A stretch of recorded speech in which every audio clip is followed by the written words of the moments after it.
Hello and welcome to Veslo Academy. So in this episode 5 of the Damn Vulnerable Web Application series, we're going to look at cross-site request forgery.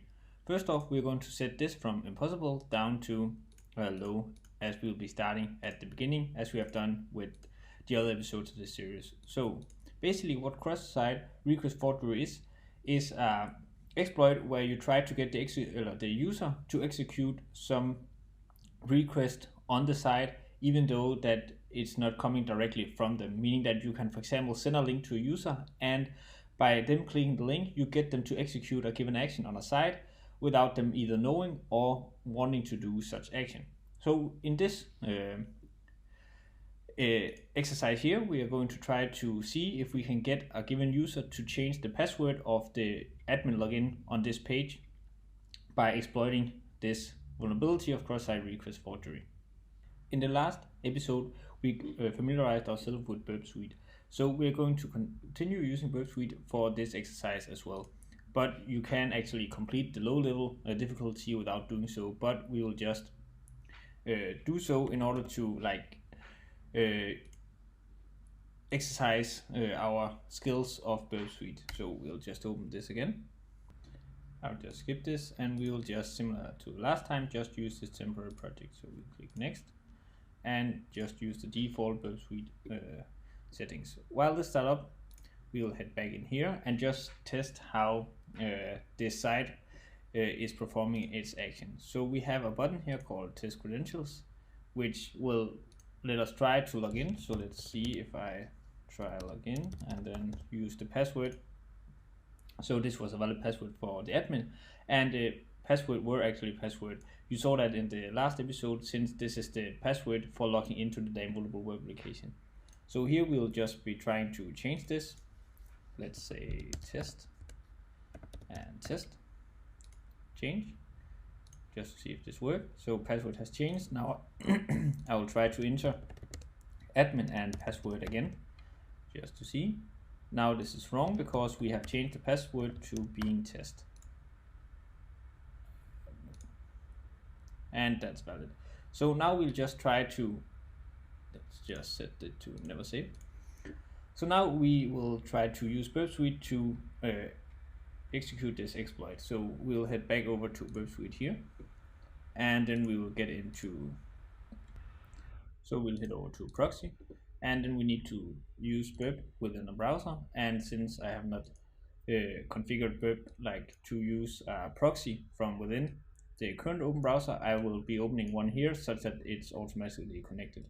So here I will just navigate to the Damn Vulnerable Web Application again, and as you see now we are intercepting all this.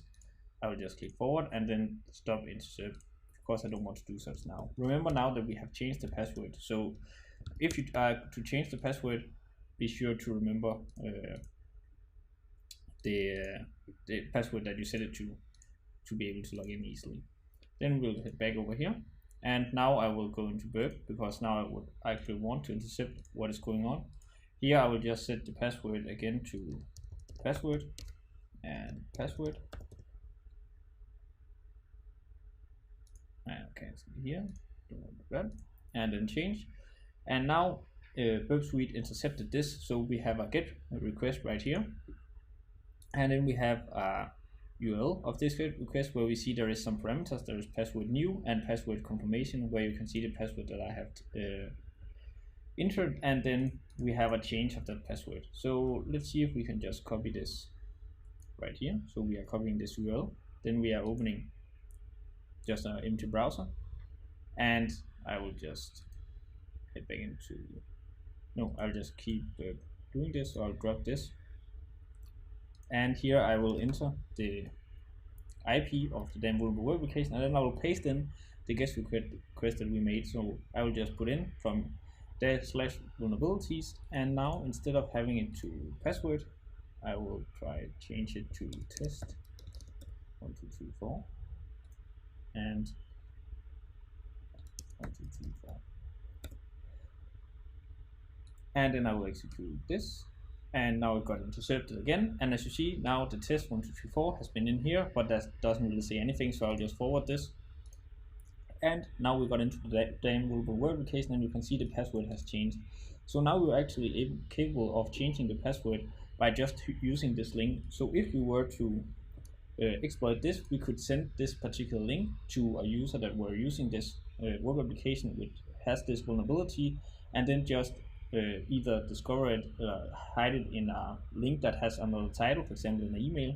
You can change this to be the homepage of this instead, and then when they click, you will actually call this endpoint, which make the user to change their own password without them knowing. So this was how you could use cross-site request forgery on the low difficulty in the vulnerable web application. In the next episode, we will move up to the medium to see how we can keep exploiting this when the difficulties has changed. Remember to like and subscribe, and then I'll see you next time on Winslow Academy.